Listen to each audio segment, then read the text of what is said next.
The architecture of Imperial Japan was elegant, traditional, and fatally flammable. In the paper and wood construction of Tokyo's vast residential districts, American strategic planners saw not just a cultural aesthetic, but a devastating vulnerability. The mighty B-29 superfortress was designed to exploit this weakness from 30,000 feet, raining incendiary clusters upon the cities below. But in the chaotic aftermath of Pearl Harbor, while the heavy bombers were still rolling off assembly lines, a different kind of weapon was conceived. It was a weapon so small it could fit in the palm of a hand, yet it promised to unleash a firestorm that would consume an empire. It was silent, biological, and utterly bizarre. In this war, desperation often blurred the line between genius and madness, and the boundary of what was considered impossible was pushed every single day. At the War Perspective, we believe the best way to honor the past is to never let it be forgotten. If you believe in that mission, hit the subscribe button and join us on this journey. Now let us return to the genesis of the strangest secret weapon of the Second World War. The story began not in a military laboratory or a Pentagon briefing room, but in the mind of a Pennsylvania dentist named Lytle S. Adams. Dr. Adams was a man of varied interests, an amateur inventor, and a patriot who, like millions of other Americans, felt the crushing weight of anger on December 7, 1941. The surprise attack on Pearl Harbor had shattered the illusion of American invulnerability. Across the nation, men rushed to enlist, factories retooled for war, and citizens searched for any way to contribute to the fight. For Adams, the answer came during a vacation in the American Southwest, a place where the landscape was stark and the caverns ran deep. He had recently visited the Carlsbad Caverns in New Mexico, home to a natural phenomenon that defied description. Every evening, as the sun dipped below the horizon, a living cloud erupted from the mouth of the caves. Millions of Mexican free-tailed bats spiraled into the twilight sky, their numbers so vast that they resembled a plume of thick, black smoke.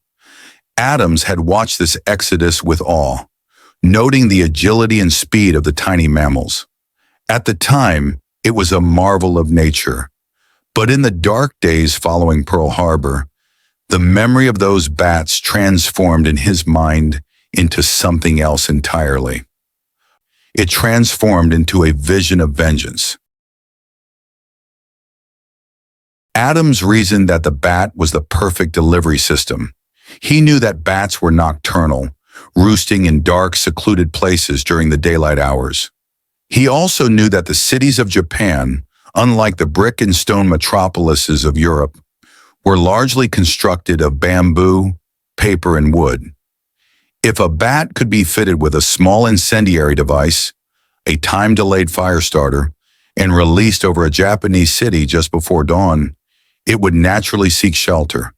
It would fly into the eaves of attics, squeeze between wall panels, and nestle into the most flammable crevices of the architecture.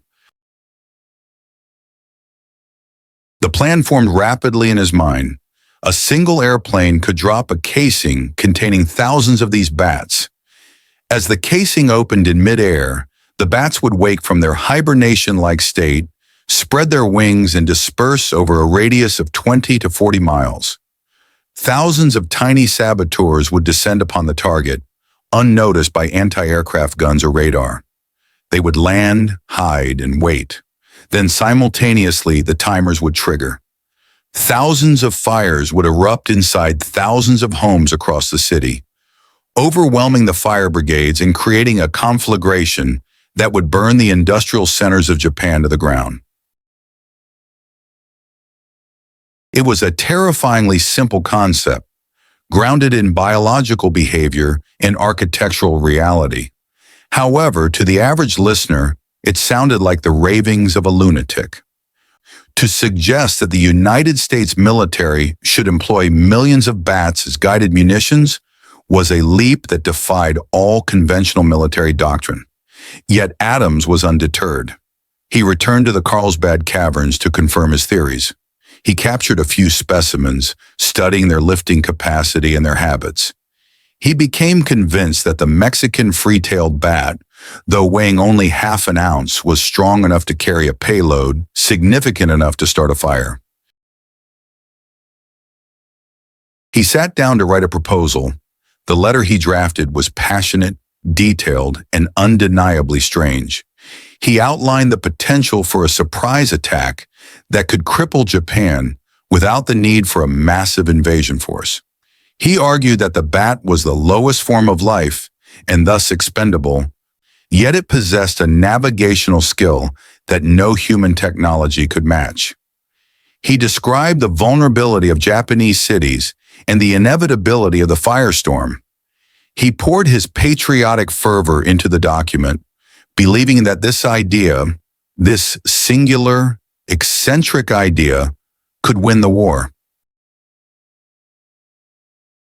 But Lytle Adams possessed an advantage that most amateur inventors lacked. He was not merely a dentist with a wild imagination. He was a man with connections. He had a personal acquaintance with the First Lady of the United States, Eleanor Roosevelt. They had met years prior, and he had maintained a respectful correspondence. He knew that sending his proposal through the standard military channels would likely result in it being tossed into a wastebasket, dismissed as a prank or the work of a disturbed mind. The War Department was inundated with suggestions from the public, most of them useless. To get this idea off the ground, he needed to bypass the bureaucracy. He addressed his letter directly to the White House. He appealed to the leadership's desire for a swift end to the conflict. He framed the bat bomb not as a biological curiosity, but as a strategic necessity. He sent the letter off, likely aware of the long odds he faced. He was a civilian proposing a weapon system based on a flying rodent to the commander-in-chief of the greatest military power on Earth. He waited, perhaps expecting a polite rejection, or perhaps nothing at all.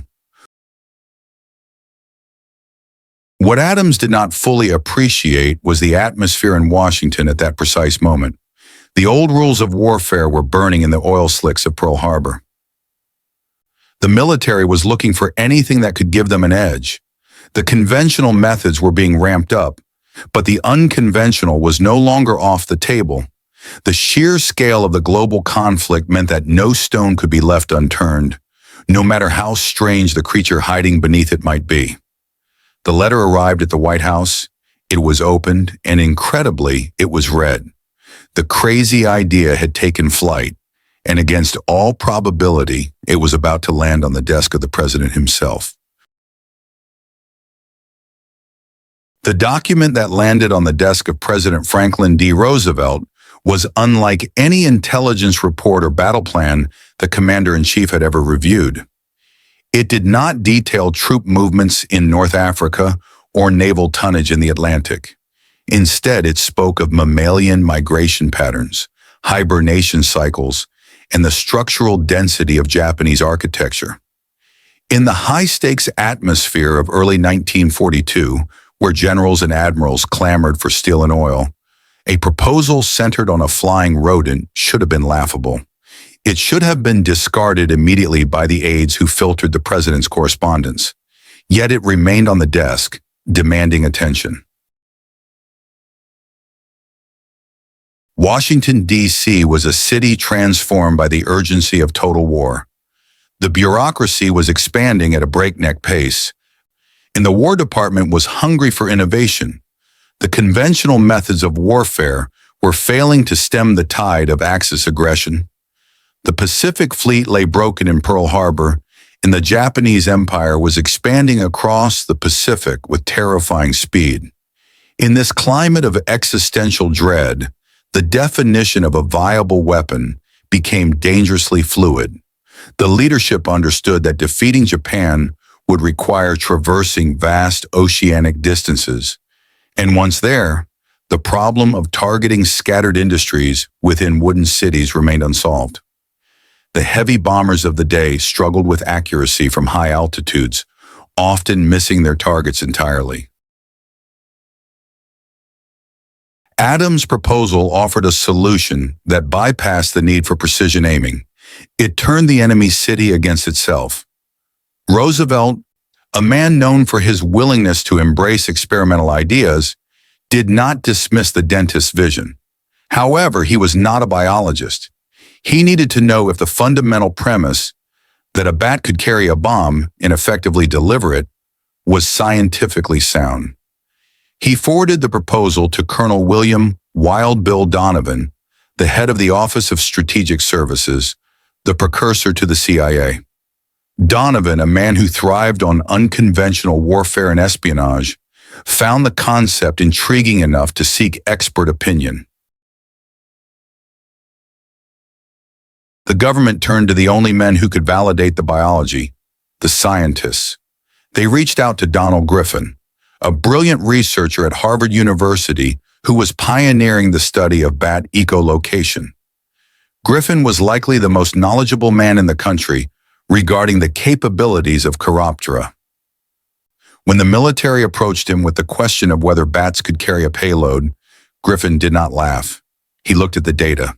He analyzed the physiology of the Mexican free-tailed bat. He confirmed that the specific species was remarkably robust.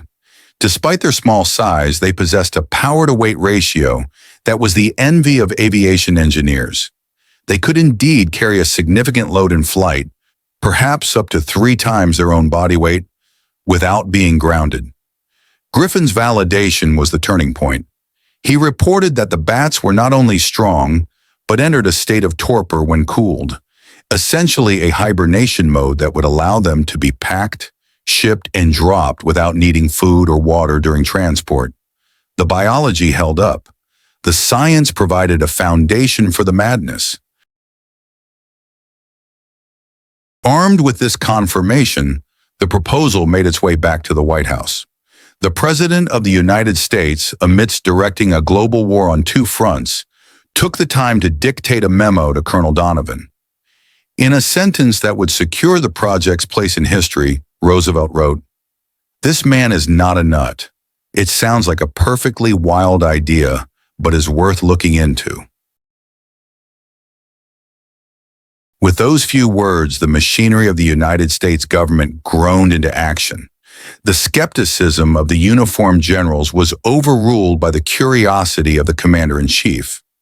The project was classified, buried under layers of secrecy that rivaled the development of the atomic bomb. It was handed over to the National Defense Research Committee, NDRC, the body responsible for coordinating scientific research for military purposes. The NDRC, usually occupied with radar systems and proximity fuses, suddenly found itself in the business of zoological warfare. The logistical implications were immediately apparent and staggering. This was not a matter of building a prototype in a lab. It required the mass mobilization of a wild species. The planners realized they would not need hundreds of bats, nor thousands. To be effective as a weapon of mass destruction, as Adams had envisioned, they would need millions. They needed a supply chain that did not exist. They needed to figure out how to catch them, how to keep them alive, and how to transport them halfway around the world. The Army Air Forces eventually took operational control, designating the initiative Project X-Ray. It was a deceptively clinical name for an operation that involved spelunking in guano-filled caves and designing incendiary harnesses for small mammals. The absurdity of the situation was lost on no one, yet the orders were cut. Funding was allocated. Men who had trained to fight soldiers were now being ordered to fight nature. The skepticism in the lower ranks remained high. For the seasoned officers of the Chemical Warfare Service, the idea of relying on bat power seemed like a distraction from the serious work of developing napalm and flamethrowers. But the president had spoken. The connection between the White House and the bat caves of the Southwest had been forged. The project moved from the theoretical phase to the operational phase. The question was no longer if they should do it, but how they would accomplish it. Dr. Lytle Adams, the dentist with the wild imagination, found himself at the center of a military-industrial complex that was rapidly gearing up to fulfill his vision. He was given the resources to prove his theory. The planning phase was over. Now they had to find the ammunition. The focus shifted from the polished desks of Washington to the rugged, dusty terrain of the American Southwest, where the winged soldiers waited in the dark, oblivious to the fact that they had just been drafted into the United States Army. The theoretical approval from the White House was a bureaucratic victory, but it did nothing to solve the immediate, physical reality of the problem. The United States military had acquired tanks, planes, and rifles by the millions, but it had no procurement system for live bats. There were no supply depots stocked with hibernating mammals, nor were there manuals on how to harvest them from the wild. Lytle Adams, now operating with the authority of the government, left the polished corridors of Washington for the sun-baked expanse of the American Southwest. His mission was to find the ammunition for his new weapon, and he quickly realized that nature would not surrender its soldiers easily. Adams and a small team of naturalists and assistants began a frantic survey of the caves and caverns dotting Texas and New Mexico. They were looking for a specific candidate, the Mexican free-tailed bat. While larger species like the mastiff bat initially seemed appealing due to their ability to carry heavier payloads, they were solitary creatures, difficult to capture in large numbers. The project required a species that was communal, abundant, and hardy. The free-tailed bat fit the profile perfectly. They were the grunts of the bat world, tough, numerous, and capable of enduring the stress of captivity. The search led the team to the hill country of Texas, specifically to Ney Cave near Bandera. What they found there defied comprehension. Ney Cave was not merely a habitat, it was a biological singularity. It housed one of the largest concentrations of mammals on the planet. The team stood at the mouth of the cavern as the sun began to set, watching the exodus. The sound began as a low rumble, a vibration in the air that was felt in the chest before it was heard by the ears. Then the stream emerged. It was a torrent of life, a dark river flowing upward against gravity, spiraling into the sky for hours. Estimates place the population in that single cave in the millions.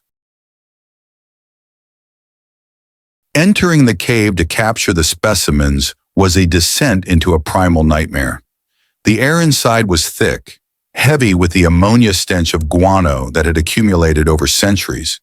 The floor was not solid ground, but a shifting carpet of dermestid beetles, millions of insects that fed on the droppings and the fallen bodies of the bats. The heat was oppressive, generated by the metabolic activity of millions of roosting animals. For the men tasked with the collection, it was a test of physical and mental endurance. They waded through the muck, their faces covered with handkerchiefs or respirators, struggling to breathe in the toxic atmosphere. The capture process itself required ingenuity. You could not catch 1,000,000 bats with a butterfly net. The team devised large, retractable nets that could be hoisted across the mouth of the cave. As the bats returned from their nightly feeding frenzy, gorged on insects and exhausted, they would dive back into the cavern. The nets were raised, and the bats tumbled into them by the thousands. It was a chaotic harvest. The animals screeched and bit, their small teeth sharp enough to puncture skin. The workers wore heavy gloves, scooping the agitated creatures into cages and crates. But capture was only the first hurdle. The logistics of transport proved to be a complex biological puzzle. A bat is a high-energy engine.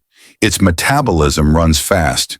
If left in a cage at normal temperatures, a bat would frantically burn through its energy reserves, become stressed, and starve to death within days. To turn these wild animals into stable munitions, they had to be deactivated. The scientists knew that the key was temperature.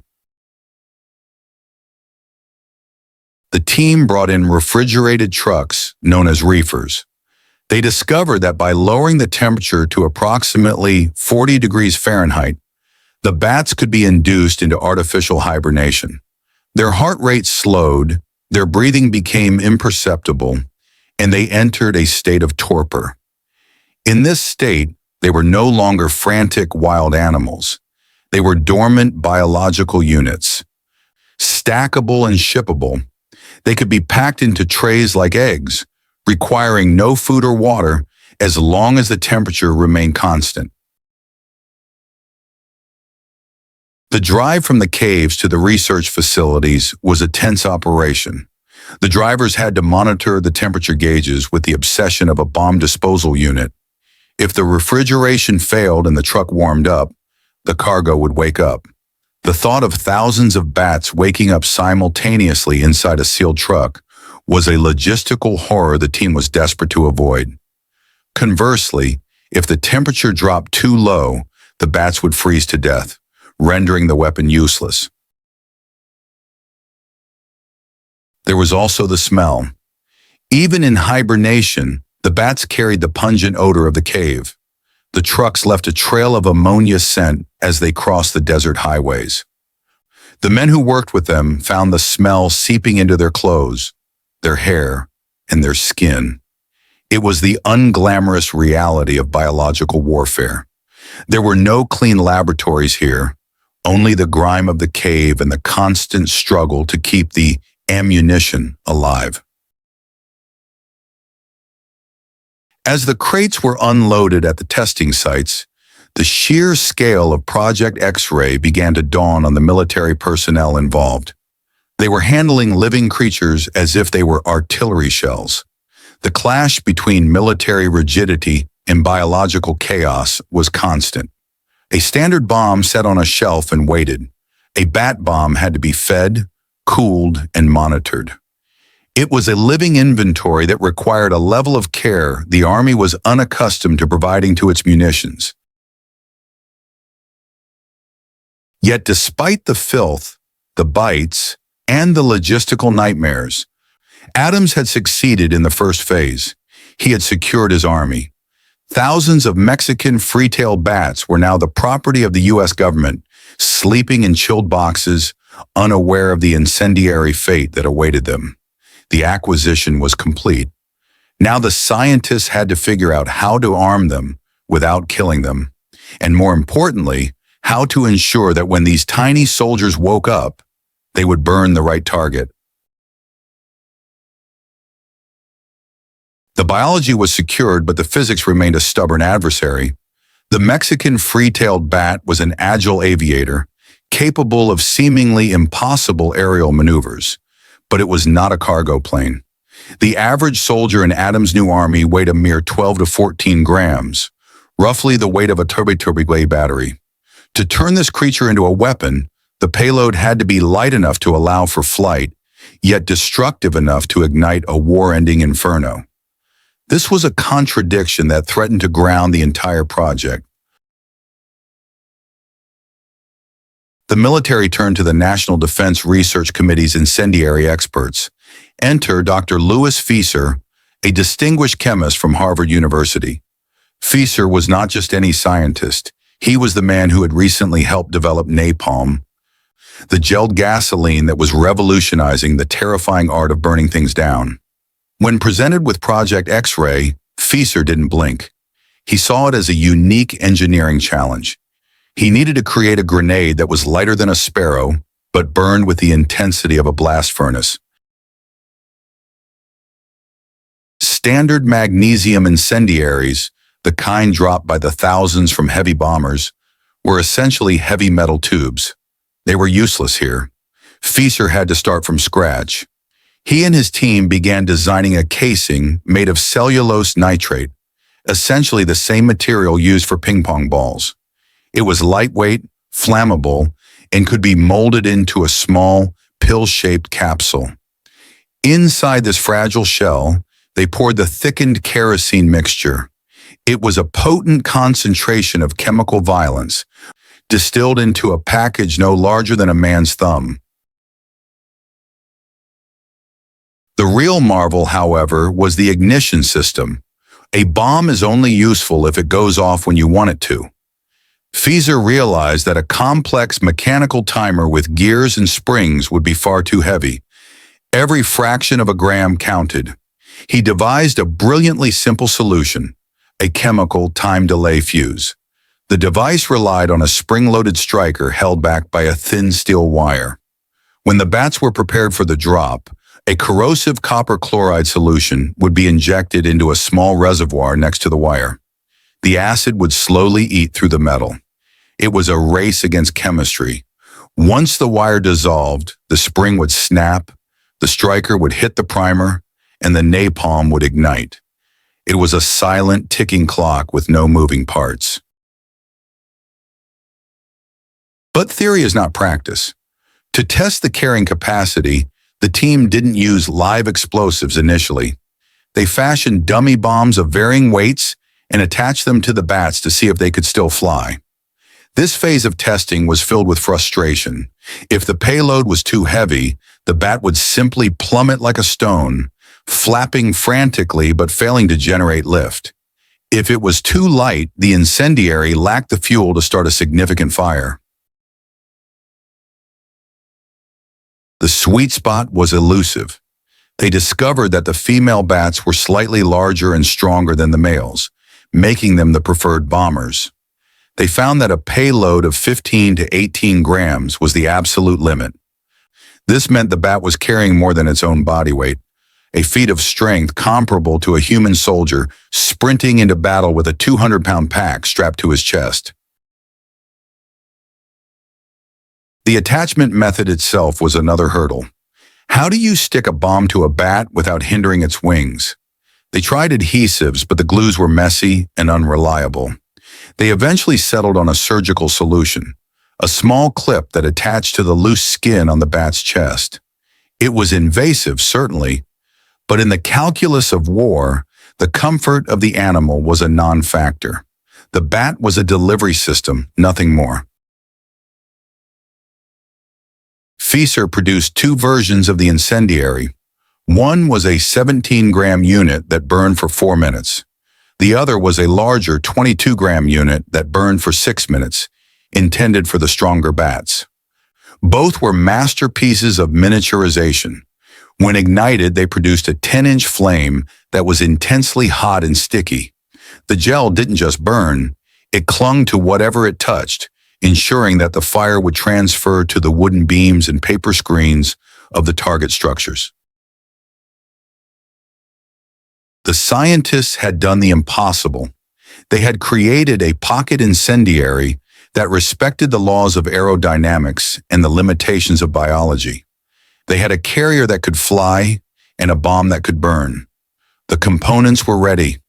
The next step was to bring them together in the field. But as the team would soon discover, combining unpredictable wild animals with live napalm in a hot desert environment was a recipe for chaos. The laboratory phase was over. The field tests were about to begin, and the margin for error had just vanished.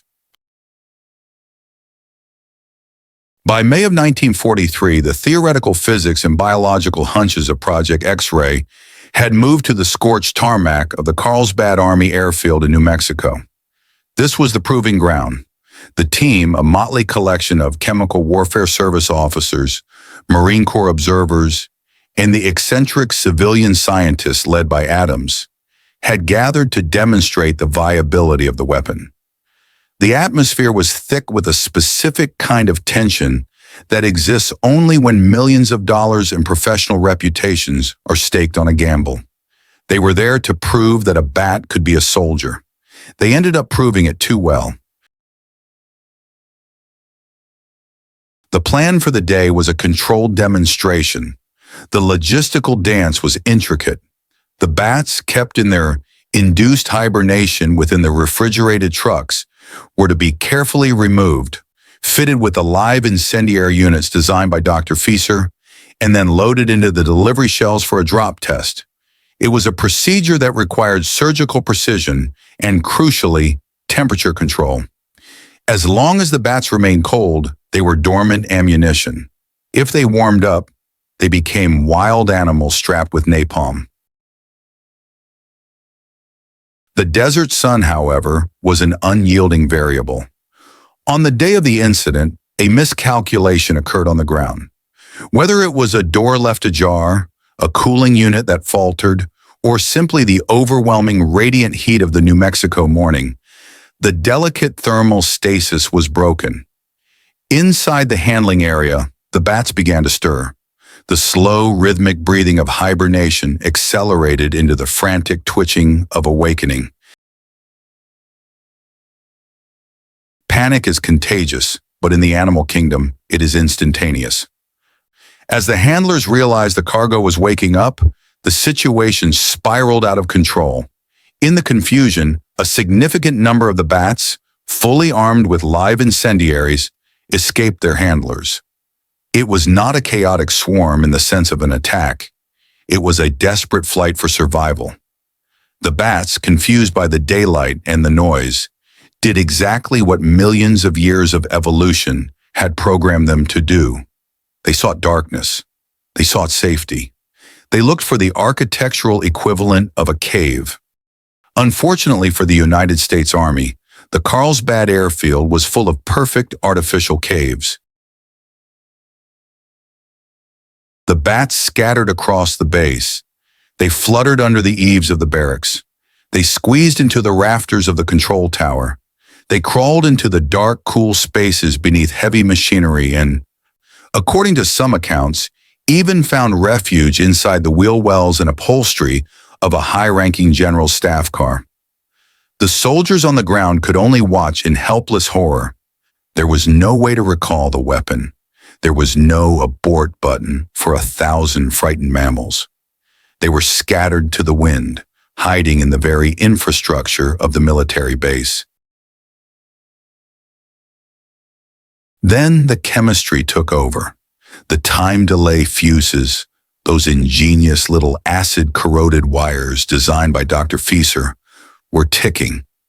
There was a pause, a surreal interlude of quiet where the base appeared normal, but was in fact infested with hundreds of ticking time bombs. One by one, the strikers snapped. The first plumes of smoke appeared almost simultaneously from widely separated structures. A barracks building began to smolder, then erupted into flames as the gelatinous fuel caught the dry wood. Moments later, the control tower, a critical and expensive piece of military hardware, caught fire. The flames were not the explosive, shattering blasts of conventional ordnance. They were intense, silent, and spreading with terrifying speed. The napalm gel was doing its job, clinging to the wood, defying the efforts of the bucket brigades and fire extinguishers. Chaos consumed the airfield. Fire trucks scrambled, sirens wailed, and men ran toward the burning buildings. But the nature of the attack made containment nearly impossible. The fires were starting inside the walls, inside the roofs, in the hardest-to-reach crevices of the structures. It was a perfect simulation of the attack Adams had envisioned for Tokyo, played out on American soil.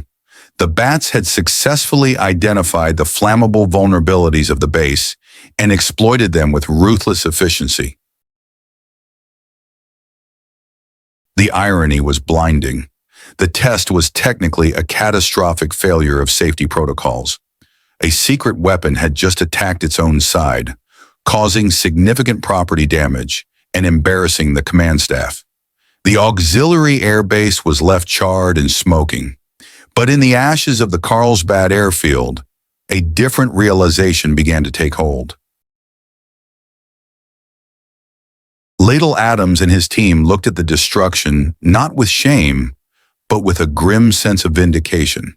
The skeptics who had laughed at the idea of bat power were now staring at the skeletal remains of a control tower. The weapon worked. It worked better than anyone had dared to fear. The bats had proven that they could carry the payload, that they would instinctively seek out flammable structures, and that a small number of them could cause disproportionate destruction. The disaster at Carlsbad became a pivotal moment for the project. While the Army grew cold on the idea, fearing the unpredictability of the weapon, the Marine Corps observers saw something else. They saw a weapon that could burn out entrenched enemies in the Pacific. They saw the potential to clear islands without sacrificing thousands of Marines in frontal assaults. Instead of ending the project, the accidental burning of the airfield saved it. The Army washed its hands of the operational risks, passing the baton to the Navy and the Marine Corps. The project was renamed, reclassified, and moved to a new location, but the lesson of Carlsbad remained. The bat bomb was not a joke. It was a firestorm waiting to be unleashed, and it was dangerous to friend and foe alike. The bats had burned their first target. Now the Marines intended to make sure the next one was Japanese.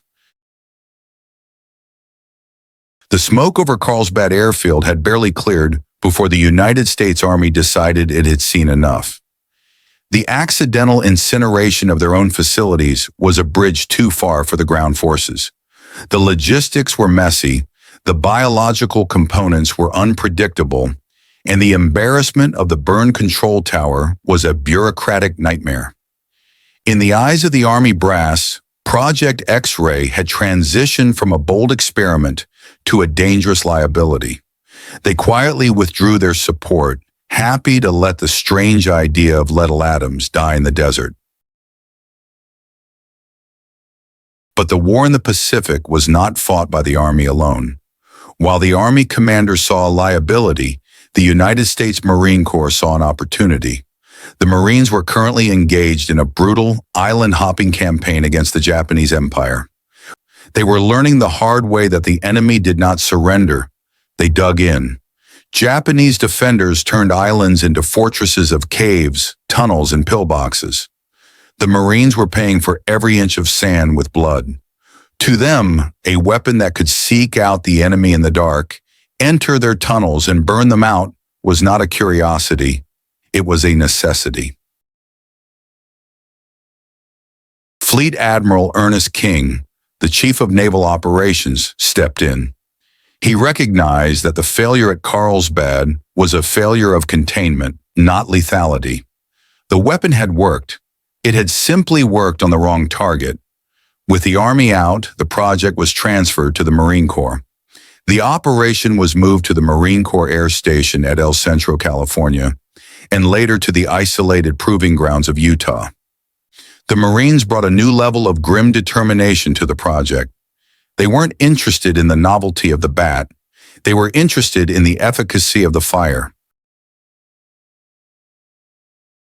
Under Marine leadership, the focus shifted from biological capture to mechanical engineering.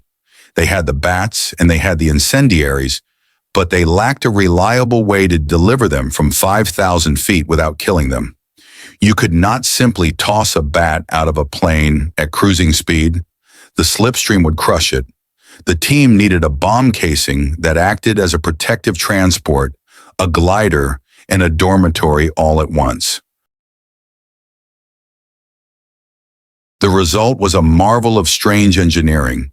The casing was designed to look like a standard 500-pound general-purpose bomb, allowing it to be racked in the bay of a B-29. However, the interior was unlike anything in the devastating arsenal of World War II. It was a hive. The bomb body was hollow, fitted with a series of stacked round trays, resembling the layers of a wedding cake. Each tray was divided into small compartments, just large enough to hold a hibernating bat and its incendiary payload. The capacity was staggering. A single bomb casing could hold approximately 1,040 bats. A B-29 bomber could carry multiple such casings. The math was terrifying. One plane could theoretically deploy thousands of incendiaries in a single pass, blanketing a 30-mile area with fire. The deployment sequence was equally complex. The bomb was designed to be dropped from high altitude. At 1,000 feet, a parachute would deploy, slowing the descent. As the casing drifted downward, a barometric trigger would pop the outer shell open. The trays, connected like an accordion, would slide out and hang suspended in the air. This was the critical moment. The warm air of the lower atmosphere would rush over the hibernating bats. The rush of wind and the rising temperature would wake them from their torpor. One by one, they would tumble from the trays, spread their wings, and the instinct to fly would take over. The parachute would then be cut away, leaving the empty shell to crash while the cloud of bats dispersed into the dawn. The Marines drilled the sequence relentlessly. They refined the cooling systems to ensure the bats didn't wake up in the bomb bay. They adjusted the parachute timings. They ran tests where the bats were dropped with dummy payloads to track their flight patterns. The skepticism that had plagued the project in its early days began to erode, replaced by a quiet, unsettling confidence. The data was consistent. The bats flew well. They carried the weight, and they always, without fail, sought out darkness and shelter. However, the clock was ticking. It was now late 1943, and the momentum of the war was shifting. The industrial might of the United States was fully online. The B-29 Superfortress was entering service, capable of delivering massive conventional firebombing loads. The competition for resources was fierce. Project X-Ray had to prove that it was not just a clever trick, but a strategic game-changer. It had to be more effective than simply dumping tons of napalm canisters out the back of a plane. The Marine leadership decided that a definitive test was needed. They couldn't rely on accidental fires or theoretical projections. They needed to simulate the exact conditions of the Japanese homeland. They needed to prove that these bats could burn down a city, and since they couldn't test it on Tokyo yet, they decided to build a piece of Japan in the middle of the Utah desert. The stage was set for the most elaborate and destructive experiment of the entire project, one that would pit American biological ingenuity against the architectural traditions of the East. Deep within the desolate expanse of the Dugway Proving Ground in Utah, a surreal scene rose from the salt flats. It was a mirage of the Orient, a perfect ghostly replica of a Japanese industrial district, standing silent in the American desert. This was not a crude collection of shacks. It was a scientifically accurate simulation, a Japanese village constructed with a level of detail that bordered on obsession. The military had enlisted architects and even Hollywood-set designers to ensure authenticity. They imported bamboo, specialized woods, and rice paper screens. They manufactured tatami mats to the exact specifications found in Tokyo homes. The goal was to create a target that would react to fire exactly as the enemy's capital would. The construction of this mock city was a testament to the grim thoroughness of the American war machine. The engineers needed to know precisely how fire would travel through the unique layout of a Japanese home. They understood that the eaves, the open ventilation spaces, and the paper walls were conduits for flame. Standard bombing runs often failed to ignite these structures efficiently because the bombs would smash through the roof and bury themselves in the dirt before detonating, or bounce off the tiles. The bat bomb was designed to solve this geometry problem. In the late summer of 1944, the final exam for Project X-Ray began. The observers, a mix of Marine officers and chemical warfare experts, watched from a safe distance as the test unfolded. The delivery system was ready. The bat bombs, the large casings holding the hibernating creatures, were loaded onto the aircraft. The plane ascended into the clear desert sky, reaching the drop altitude. When the bombs were released, the sequence played out with mechanical perfection. The parachutes deployed, slowing the descent. The outer shells popped open at the correct altitude. The trays of bats were exposed to the warm desert air. As they fell, the thousands of Mexican free-tailed bats shook off their chemically induced slumber. They tumbled into the air, confused but instinctually driven. To the observers on the ground, the cloud of bats looked like a swarm of insects, a chaotic blur against the blue sky. But the chaos had a purpose. As the bats regained their bearings, they did exactly what Little Adams had predicted years earlier in the caves of Carlsbad. They sought shelter from the daylight. They descended upon the mock village, ignoring the open streets and diving for the shadows. They fluttered into the attics, squeezed behind the sliding doors, and nestled into the deep eaves of the elaborate roofs. They hid in the very places the architects had designed to be most vulnerable. Minutes passed. The village remained silent. The bats were invisible, tucked away in the wooden hearts of the buildings. Then the chemical fuses dissolved. It began not with an explosion, but with smoke. Wisps of gray curled from under the roof tiles of dozens of buildings simultaneously. The 17-gram incendiaries ignited, spewing their sticky, intense flame directly onto the dry wood and paper. Because the fire started inside the structures, protected by the roofs, it was shielded from the wind and difficult to spot immediately. By the time the flames broke through the exterior, the buildings were already gutted. The fire spread with terrifying speed. The Japanese village didn't just burn, it was consumed. The flames leaped from house to house, driven by the intense heat generated within the cores of the structures. The firefighters on standby found themselves overwhelmed. The scattered nature of the ignition meant there was no single epicenter to target. The fire was everywhere at once. It was a perfect storm of combustion, a self-sustaining chain reaction that turned the meticulously built set into a landscape of ash and charred timber. The data gathered from the test was unequivocal. The observers compared the results of the bat bomb against standard M69 incendiary clusters dropped on the same target. The results were shocking. On a weight-for-weight basis, the bats were vastly more effective. A conventional bomb might start a fire in 1 or 2 locations if it hit correctly. A casing of bats, weighing the same amount, could start hundreds of fires scattered over a wide area. The chief chemist of the project, observing the inferno, penned a report that would later become legendary in the annals of special weapons development.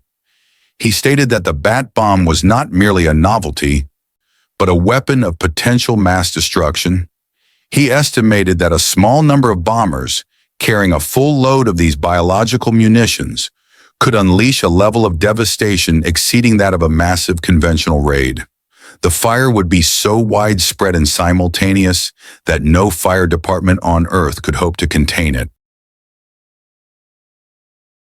The success at Dugway validated the years of struggle, the bites, the guano, and the skepticism. The bat bomb was no longer a theory. It was a proven reality. The Marines had a weapon that could burn the wooden cities of Japan to the ground with terrifying efficiency. They calculated that a single mission could incinerate a massive percentage of the industrial capacity of Osaka or Tokyo. Plans were drawn up for deployment. The logistics of moving millions of bats to the Pacific Theater were analyzed. The X-ray project managers believed they were on the cusp of delivering the knockout blow of the war. They had the weapon, they had the delivery system, and they had the target. But as they prepared for the final push, they were unaware that another project, operating in even deeper secrecy, was racing them to the finish line. The bats had conquered the mock village, but they were about to run up against the dawn of the atomic age. By the summer of 1944, Project X-ray stood on the precipice of deployment. The science was sound, The biology was mastered, and the destructive potential had been unequivocally proven in the ashes of the mock village at Dugway. The Marine Corps had a weapon that could theoretically cripple the Japanese war machine without the need for a bloody invasion. The plan was ambitious, a series of strikes launching hundreds of thousands of bats against the industrial centers of Osaka Bay. It was a strategy of suffocation by fire, a way to end the war by burning the enemy's capacity to fight. However, in the high-stakes poker game of wartime research and development, timing was the only currency that mattered. While Lytle Adams and his team had been perfecting their biological munitions, another project had been racing forward in even greater secrecy. This competitor did not rely on the erratic behavior of mammals, but on the splitting of the atom. The Manhattan Project was consuming a staggering amount of resources, brainpower, and electricity. It was the industrial behemoth to Project X-ray's biological guerrilla warfare. The death knell for the bat bomb did not come from a failure of the weapon, but from a calendar. In operational briefings, the timeline for a full-scale deployment of the bat bomb was scrutinized. The logistics of harvesting millions of bats, transporting them across the Pacific, and coordinating the specialized bomber groups were immense. The project planners estimated that they would not be combat ready until mid-1945. For Fleet Admiral Ernest King, this projection was unacceptable. The war in the Pacific was accelerating. The United States was closing in on the Japanese home islands. The military leadership was looking for a knockout blow that could be delivered immediately, or at least before the dreaded invasion of Japan, scheduled for late 1945. The atomic bomb, while still untested, promised a singularity of destruction. One bomb, one city that was cleaner, faster, and logistically simpler than wrangling millions of hibernating rodents. The comparison was stark. The atomic bomb was the pinnacle of physics and engineering, a weapon of pure, cold calculation. The bat bomb was a weapon of biology and chaos, brilliant but messy. It required refrigerated supply chains, veterinarians, and a reliance on the instincts of a wild animal.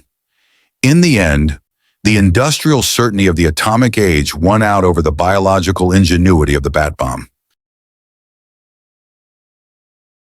In February 1944, the axe fell. Admiral King reviewed the progress reports and the budget. The project had cost an estimated $2 million, a significant sum, though a drop in the bucket compared to the Manhattan Project. But the slow timeline was the deciding factor. King issued a memo stating that the project was moving too slowly to effectively influence the outcome of the war. With a stroke of a pen, Project X-ray was canceled. The dismantling of the project was as quiet as its inception had been strange. The facilities at the proving grounds were cleared. The specialized bomb casings designed with such intricate care to house their living cargo were scrapped or repurposed. The men who had spent years crawling through guano-filled caves and nursing bats in refrigerated trucks were reassigned to other units. They returned to the conventional war, carrying with them the secret knowledge of what they had almost achieved. As for the soldiers themselves, the thousands of Mexican free-tailed bats remaining in captivity, their fate was unceremonious.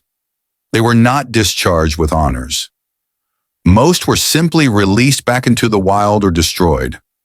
They returned to the caves of the Southwest, rejoining the nightly exodus, oblivious to the fact that they had nearly been the instruments of an empire's destruction. The war did end in fire, as Adams had predicted, but it was the nuclear fire of Hiroshima and Nagasaki and the relentless napalm raids of the B-29s that forced the surrender. The bat bomb remained a what-if, a weapon that worked perfectly in testing but was outpaced by history. It was a victim of the rapid acceleration of technology that defined the Second World War. The idea that a dentist's vacation thought could evolve into a government-funded weapon capable of burning down cities remains one of the most surreal chapters in military history. It was a testament to a time when desperation fueled innovation, and when the line between the impossible and the tactical was erased by the necessity of victory. The story of the Bat Bomb is more than just a footnote of eccentric military history. It is a mirror reflecting the absolute desperation of total war. It stands as proof that when the survival of a nation is at stake, the human mind will explore every avenue, no matter how bizarre, to secure victory. The dominance of the atomic bomb has largely eclipsed the memory of Project X-ray, yet the Bat Bomb remains a chilling example of ingenuity unbound by convention. It demonstrated that the most effective weapons are not always built of steel and gunpowder, but can be found in the rhythms of nature itself. The Bat Bomb worked. It proved that a small, overlooked creature could be transformed into a strategic asset of terrifying power. It reminds us that history is often shaped not just by the weapons that were used, but by the ones that were left on the drawing board. As we look back on the technological leaps of the 20th century, the image of the bat, a silent, winged saboteur, serves as a reminder that in the shadow of war, even the wildest ideas can take flight.